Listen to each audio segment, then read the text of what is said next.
But sporting wise, we'll start off with over the Christmas period. I think everyone got into it. Darts, like you watched it, didn't you? I did watch it. And who was your favourite darts player? My favourite fucking guy. I mean, Luke Littler's the only one I know. That's the guy. So Luke Littler, obviously everyone knows about Luke. He's 16 years old, and he's just a hero. I think everyone loves him. He beat, what we got, 1, 2, 3, 4, 5, 6, 7 people. And the thing is, like, they're all old, weren't they? Yeah. Like, it's not like you were beating other kids, like you were beating fully grown men. But fair play to him. I don't think I could do it. Like, do you know how far away we were on about? How far is the actual?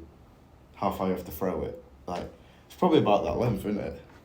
Yeah, it's fair play. It's like Fair play to get there. He's had to beat like previous world champions and stuff. He's to get to the final as well. He's definitely he's 2 years younger than me, he's definitely. So he's doing more of his life than I did, but fair play to him. And that let me just read it right. Raymond van Barneveld. I saw that apparently that was like his hero growing up. Like imagine you beat. That would be sick. Who's your hero?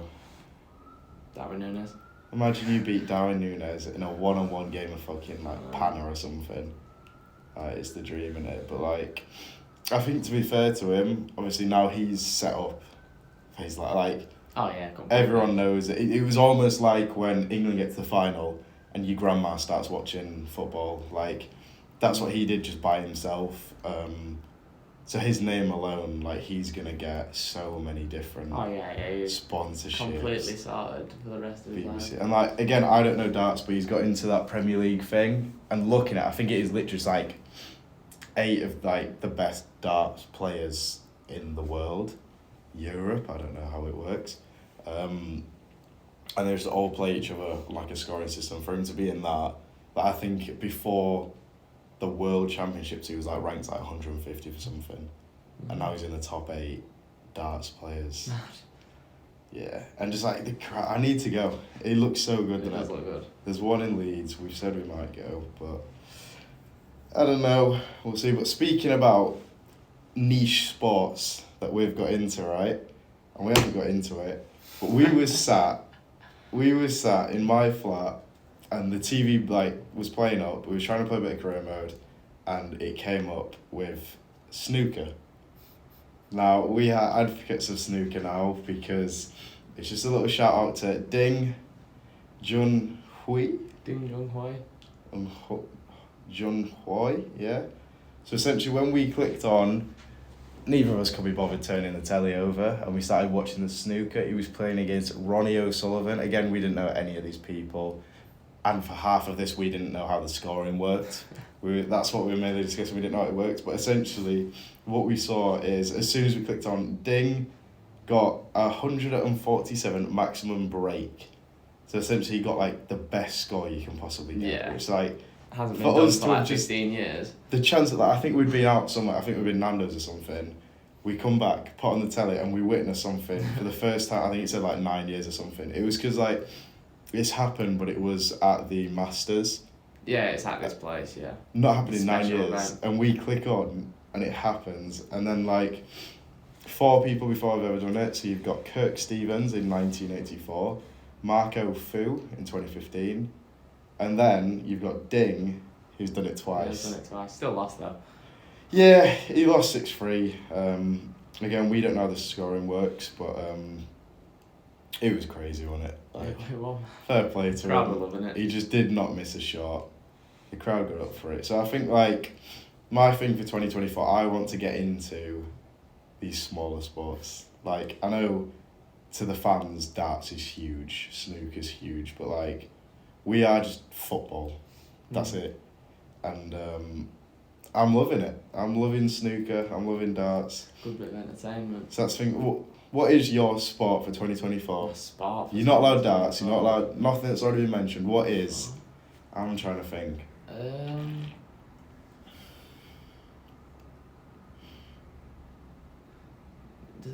I'd say skiing for me, but like I don't know how. It's more like on jumps and stuff, and obviously it's yearly. Like it's not all year round. What is there? Does it have to be like a small sport?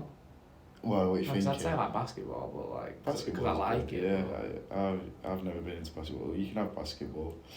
I'm gonna go with ice hockey. Yeah. Yeah, we've done a bit of research on ice hockey. I was meant to go to a game. Ice hockey is my sport for 2024. It's gonna be all I watch, all I talk about. And we'll see how long that lasts. Right, straight into football because it's all we actually know anything about. We'll talk January transfer window. The first two big signings. You got Eric Dyer got announced today. Yeah. Especially centre back apparently. There's question marks over that, but the big two signings so far. Jadon Sancho's been announced to go back on loan to Dortmund. Just what are your thoughts so far? It's good for him. I mean, he's fell out with Man United, and he needed to get away. Yeah, I just don't get why there's no buy option. Like I was just saying to you, like he's gone there as a talent after tearing up Bundesliga. Partly he's flopped. Partly it's because of the management. Partly it's because of the club. Partly it's because of the team. Like it's just not worked at all.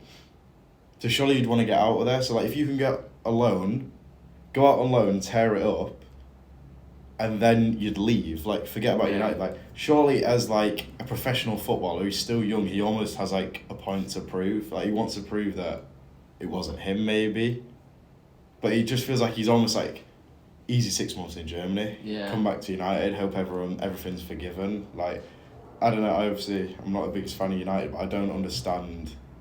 Well, it might have been on like United's side saying he doesn't even play football right now, so the Dortmund wouldn't offer much for a buy option. Whereas if he goes for 6 months, he's absolutely sick, then they can charge more money. Yeah, I don't see him playing again. I see like a Nicolas Pepe story here. Like he goes out on loan loads, and then I'm sat home thinking, oh, hopefully he comes back a different player. But in reality, they're just trying to drive the value up out of this. Yeah. But maybe. Do you think he'll do well in Germany? I think it's good that he's gone somewhere that he already knows. I think there's a chance he does.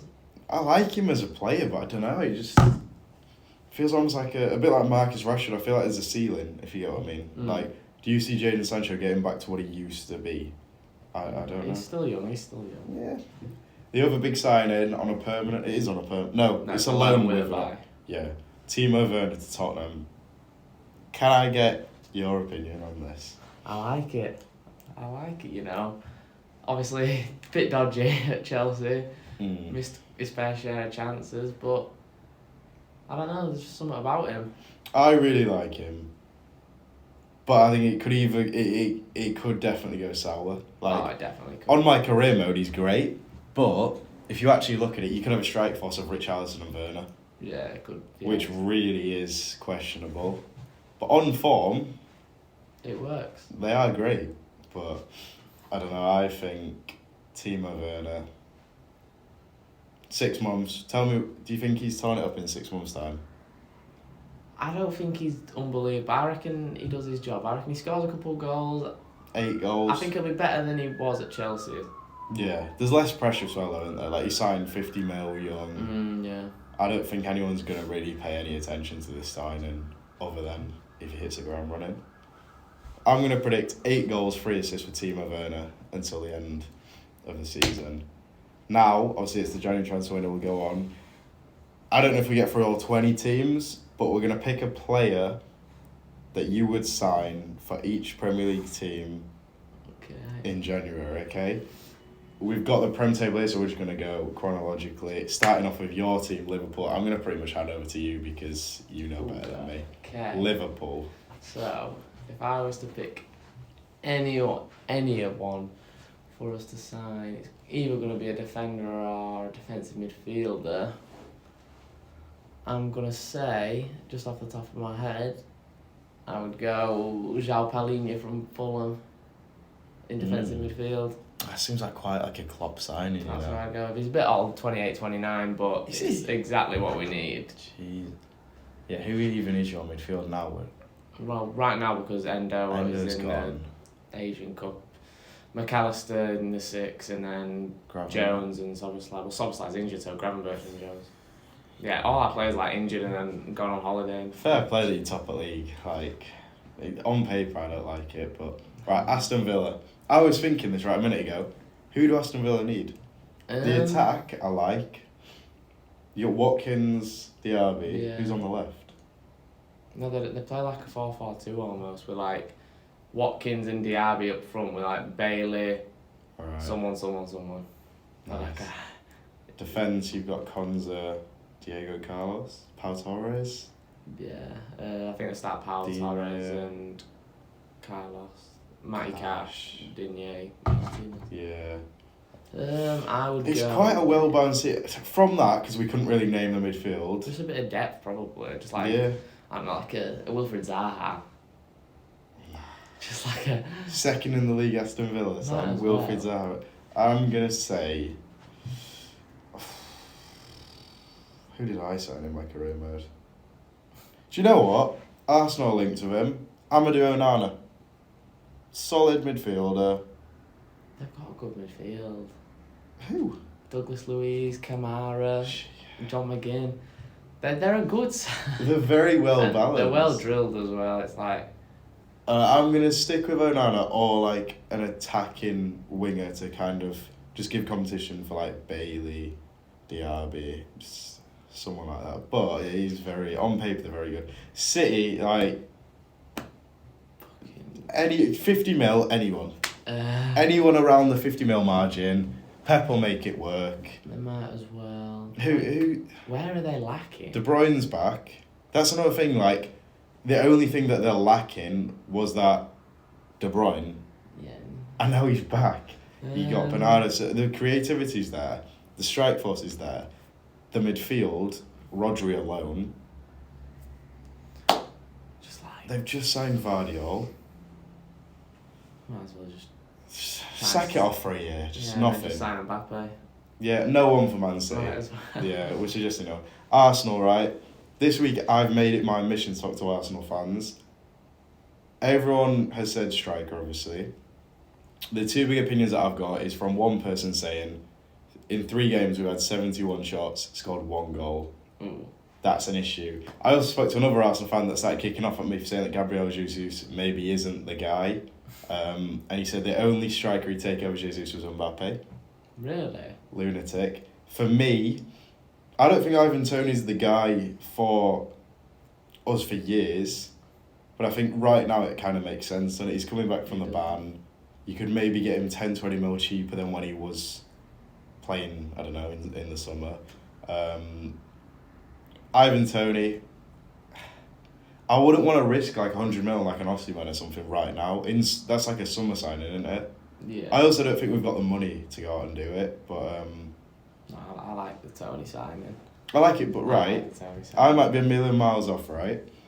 Ivan Toney at Brentford, and I know the different positions and everything, but just who would you say? How are they a different player by a million miles? Ivan Toney at Brentford, Trossard at Brighton.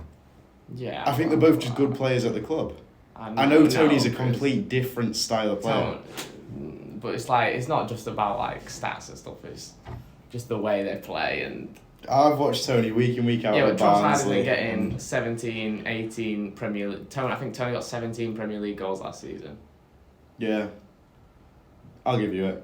I think the biggest thing about Tony as well is like, because he does bag goals, it takes the pressure off Saka and Martinelli.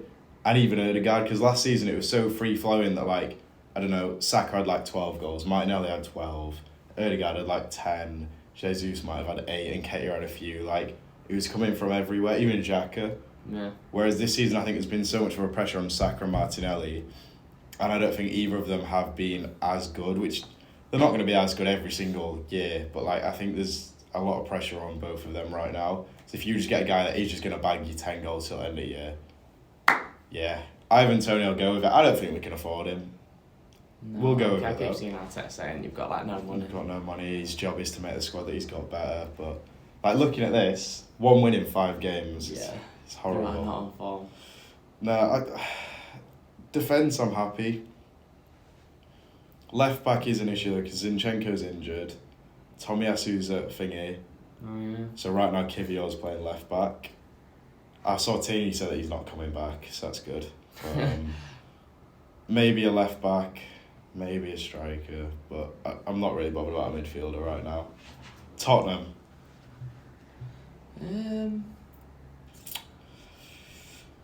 I don't think I watch enough football, to be honest. It's They've got Werner, because so I don't think because they've got like... so many people missing. It's like you could pick a lot of different positions that they need to improve on right now, but it's like when people come back from injury. Unless I'm forgetting someone, you've got like Richarlison, Werner, Son, Maddison, then you got like Brennan Johnson, Kulusevski. So the attack I like. Midfield, you've got Bentancur, Bissouma, Sarr, Højbjerg. There's an English bloke in there. Oh, Skip. Skip, that's the one. He don't play very much. So midfield looks alright. Then you got Romero, Van der Ven. He's injured. Yeah.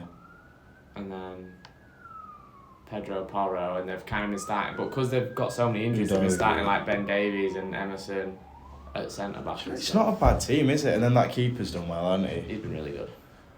I'm gonna go for Kayo Tomori, purely because I know they've got a good defence, but like Van der Ven's injury, obviously I know it was like a big one, but you never know. Romero's suspended every 3 weeks, so I'm gonna go for Kayo Tomori or some other. Ezri Konsa, I see that. Yeah. Konsa to Tottenham. I'm going to go with a centre-back just to challenge and offer the squad depth. West Ham, what are we saying? They're doing well to be sixth. I didn't realise that. They are doing well. So you got... Just Jack Bowen's flying. Bowen, Kudus. Yeah, who's the striker? Jack Bowen. Oh, Z played up middle. Antonio's injured. Maybe an out-and-out striker. Let Bowen fly. But he's working, Yeah, isn't he scored like 12 in the Premier season. So have you got like Kudus, Bowen, and then like Ben Rama or something? Yeah, I don't know. They kind of just play like a 4-5-1 almost, with like, or like 4-4-1-1 with like Kudos behind. Yeah. I think. Who's in number 2? You got Souček. They signed, who was it? Paqueta. They signed someone else. Edson Alvarez. Yeah, he's been really good. So that's kind of like the Rice replacement. So I was going to say maybe someone for that, but no. Defence you got. I feel like West Ham could do with like Still... Is it Areola in that now, isn't it? Because it was between him and Fabianski for a long time. Maybe a defender again. Yeah, like someone who's not... Like an Ezri Konsa, because he doesn't really start, I don't think, at Villa. No. Someone on that... Someone who's not like a world beater, but... They're going to improve on Zuma. But I don't really know who that'll be. But... Yeah, I'm going to go with Ezri Konsa again then. I like it. I also like see it happening for some reason. Brighton again, I just don't know who plays for these teams. Brighton... I'm getting nothing right now. James Milner? No, they've got like Milner, Mitoma, João Pedro's been unreal. Yeah. Billy Gilmore, they've got like Buonanete.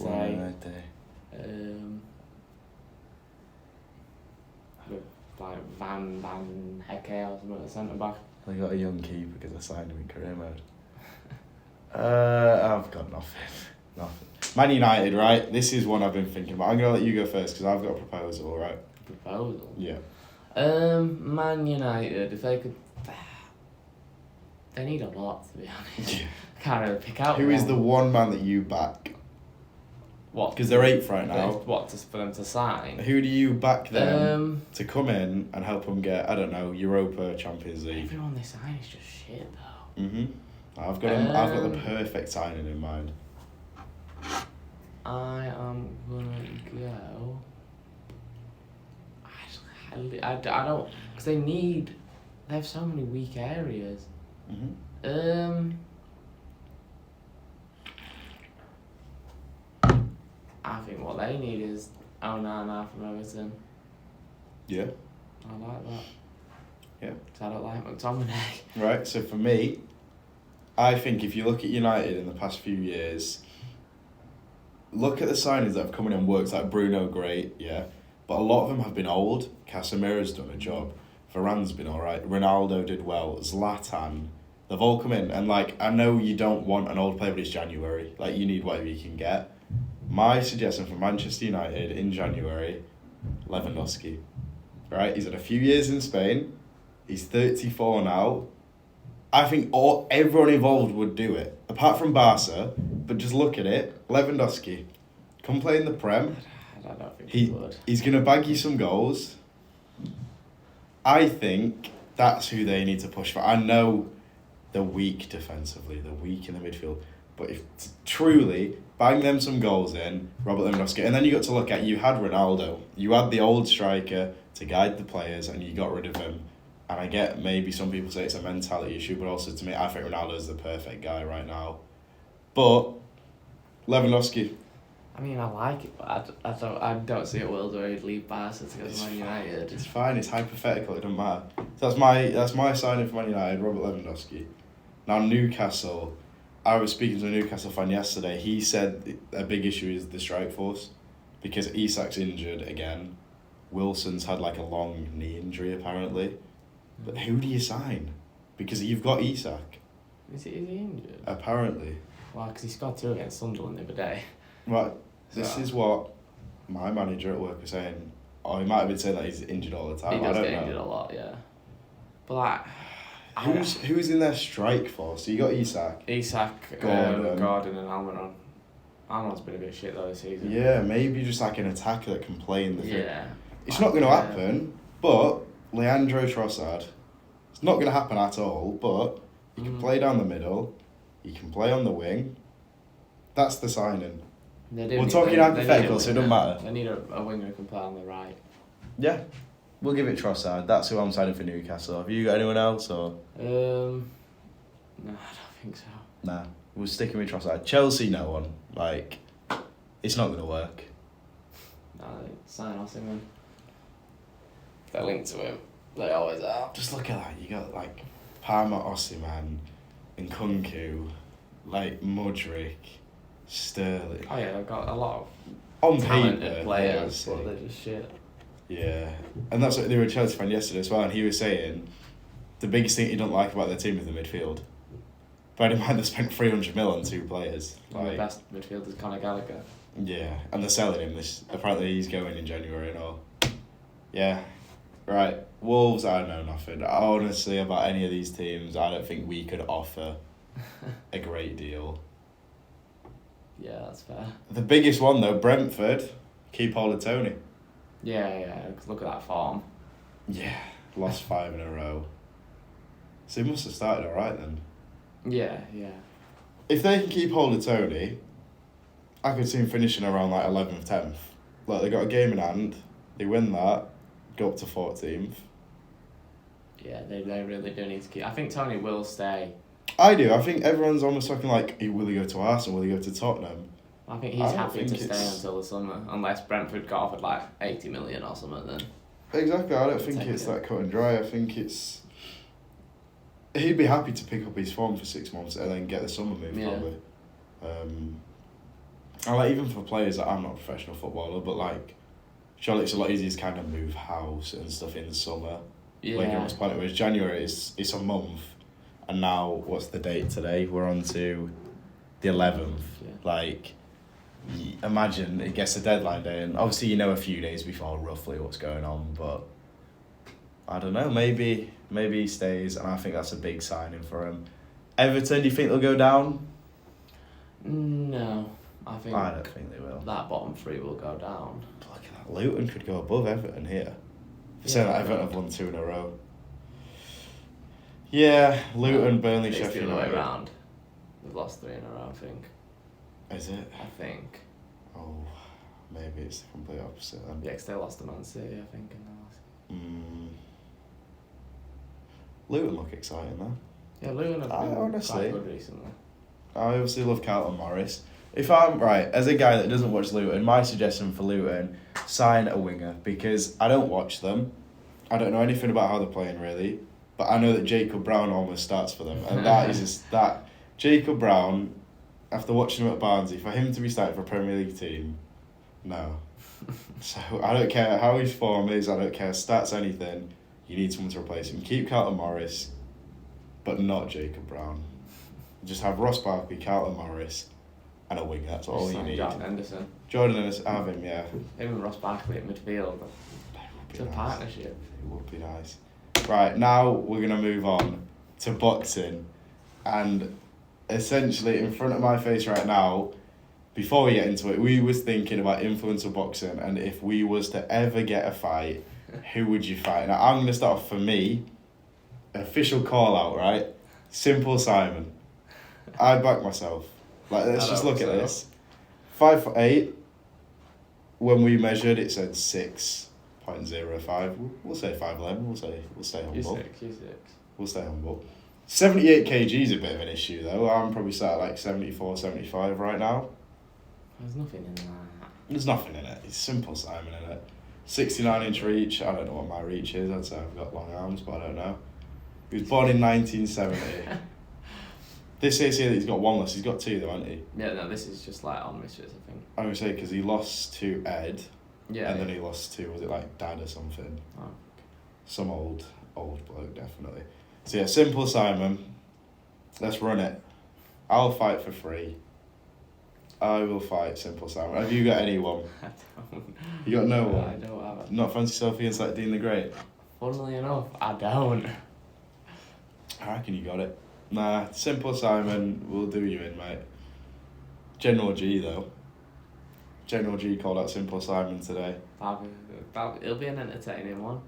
It'll last a round either way. I don't know who would win. I don't think. But it don't get out of the first round, I don't think, for either of them. The ref would just stop it. They'd just start slapping each other. It would just be a mess, wouldn't it? It'd be an absolute mess.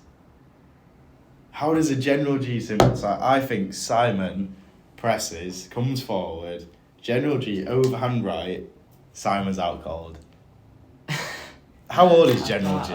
Let's get a search on this. How old is General G? 40 years old. How old is General G? Right. Well, he's not famous birthdays. Oh dear. Twist. Yeah, we're struggling here. There's Doesn't nothing. tell you. We're gonna say he was born on January the 1st. I played it, yeah. That's a good birthday. Yeah, he doesn't say his age. We're gonna say that he's 35, but that works. They're both old, man. Yeah, we do them both in surely. Like Simon though is done, and now the biggest thing of this is Misfits 12, and the reason this is big for us is because we're actually going to it. We'll be there. It's my first boxing event other than like amateur. Is it yours? Yeah. I'm excited for it, and obviously it's not pro boxing whatsoever, but I think it'll be good, and actually like seeing the actual lead up to it, obviously your press conference, your weigh-in, it'll be quite fun with it all being here in Leeds. So we're going to go through the whole card. There's some names that we might struggle with, There is definitely some. but we're going to give our thoughts, okay? Let's go. Let's start off with, on this right-hand side, Miles Raksu versus DTG. I don't think I've watched either of them fight. I've watched DTG. Well, Miles Raxley's never fought before. DTG has. Obviously, I've heard of DTG, but I don't think I've watched it. DTG will win. He will do. Raxu's barely boxed before. Win by... it'll be 3 rounds, surely. I think the ref will stop it. I don't think he'll knock him out, but the ref will he'll just take too many punches and the ref will stop it. Raxu doesn't look very good. Okay. Alright, that works. Joey Knight versus Most Wanted. Is he on Twitter, Most Wanted? Most Wanted's on Twitter guy, and Joey Knight, I don't know who he is. Most Wanted. This fight just happened. Yeah, he's there. We'll be there, but it is Yeah. just there. Ben Williams versus Fez Batista. Ben Williams is going to win, trust me. Honestly. I don't know who they are, but he's going to win. Fez, in this photo, Fez Batista has sunglasses on. I like him. Fez Batista by second round KO. Wow. Small Spartan J versus Fox the G. Fox the G is obviously, again, just Twitter. These are two people who actually have amateur experience, though. Are they? Yeah. Shit. So these actually have trained before. This will be a good fight, but It'll be lightweight though. Oh, yeah, They're yeah. not heavy, are they? no, they're like 135, probably. I'm backing Fox the G solely because Fox the G is always there with Misfits. Like, he did that thing where it was like, he like announced, I don't know, the Prime card or something, and it's almost like they want to build his name. You know, like how they built Salt Pappy and stuff. I'm going to say Fox the G solely because, again, I don't know how good this J guy is. He's quite good, I think. But I'm going to say Fox the G dominates purely because he's given a win. I think Fox the G wins by decision. I don't think he gets him out of there, but I think he wins. Yeah, Fox the G win. So far we've got DTG, Most Wanted, I've gone with. Yeah. I've gone with Fez Batista, you've gone with Ben Williams. And then both were on Fox the G. Next fight, we've got Tristan Ham versus Logan Paul. I don't know if Tristan Ham is anything to do with Halal Ham. No, it's not. No. Not Logan Paul. He does look a lot like Logan Paul in this, doesn't He does. See, like, I saw, so I don't know if it's bollocks, but I saw the thing on Twitter that apparently he's like an MMA fighter and he's 0-6. So he's a talent. So he is good. I'm going to back him though, because again, I think they're trying to build the name. No. But just look at this though, like... There's no name to build. This Tristan Ham looks big. Yeah, I'm backing Tristan Ham. I'm backing Logan. And it's going to be a shit fight. I don't think we get a single knockout, on this card. Maybe in that actual one. knockout. Yeah. Yeah, that one maybe just as the heavyweight. Yeah. Right, okay, next, I know it's the co-main, but I don't know much about them, so we're going to bring this one. AJ Bunker versus Elbrook 2. I don't know who won the first Elbrook fight. did. Did she? Yeah. Do you know like if it was like dominant? Or? She dominated it. Okay. Scary lady, Elbrook, isn't she? She's a man. Yeah. I'm going to back Elbrook by KO, because if she has won once, like, that'll be in... Elbrook will win. AJ Bunker's not very good. Yeah. Elbrook by knockout, and we are going to see Elbrook in the person after the event. At the after party, we will be there. The next fight that is standing up for me, 1 second, I'll just get rid of Luke Littler, is, which excites me more, Raxu versus OJ Rose? Yeah. It's a good fight. He's meant to be quite good, that OJ. He is good, I know. I watched it. He fought Kimbo Slice Jr., beat him, and then he fought Anderson Silva's kid and lost to him. But I watched that actually, yeah. It was a close fight, he was good. He's good. And Raxu's just like a beast. I don't know, he's not very like technically good, but I think the thing with Raxu is, I think Raxu's great at finding people's weaknesses. So like Kenny wasn't really attacking him, Raxu went on that. Yeah, he just so I think like forward. But Raxu didn't he get knocked out by Salt Pappy or something? Has he fought Salt Pappy?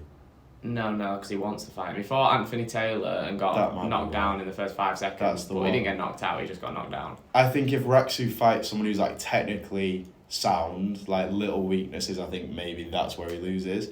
If he fights someone like Kenny that's like afraid to kind of come in, maybe that's where he does well. So I'm going to back OJ Rose. I don't know much about him, but I'm going to back him. Just awkward because Raxu usually, he's had to come down in weight, OJ's had to go up. Because I think Raxu's big and they're fighting at like 160.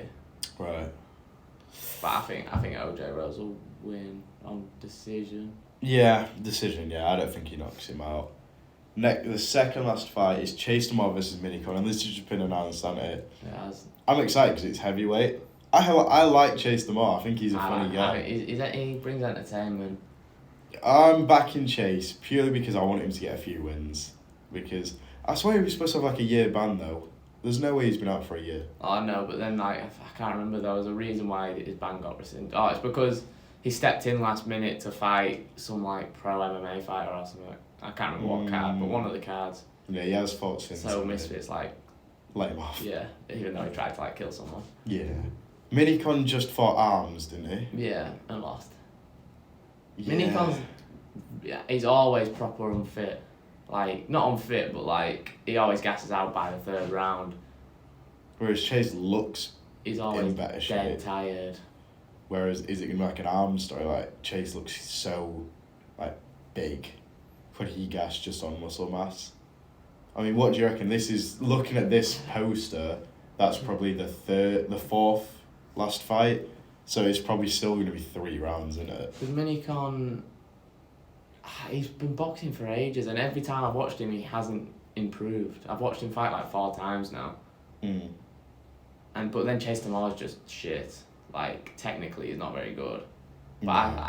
I think he's getting better. but That it's first video where he's like... oh yeah, he's fucking- getting better, yeah. I think he's getting better, but...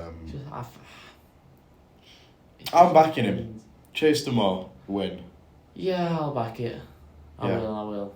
I want it to happen Because if we're there. I think Minicon never wins. genuinely right now that's the fight I'm most excited for out of all of them right now. And then you've got one more, Ed Matthews stepping in instead of HS Sticky Tocky versus a mystery opponent. Now, we're gonna say, who do you think it could be? Because a lot of people are suggesting a lot of names. It's main event, so you'd think You'd it's hope. quite a big name. But then if it was like a huge name, they'd use that person versus a mystery opponent to sell more. But- you'd think. Pineda, when he came out, it wasn't even main event. It was like the 4th fight Exactly, or something. yeah. Like But it surely wasn't a more KSI people. card. Yeah, but like surely more people would have watched if they knew he was gonna fight. I know that the moment was sick, but with it being a main event, they could have a massive name Yeah. as a mystery opponent.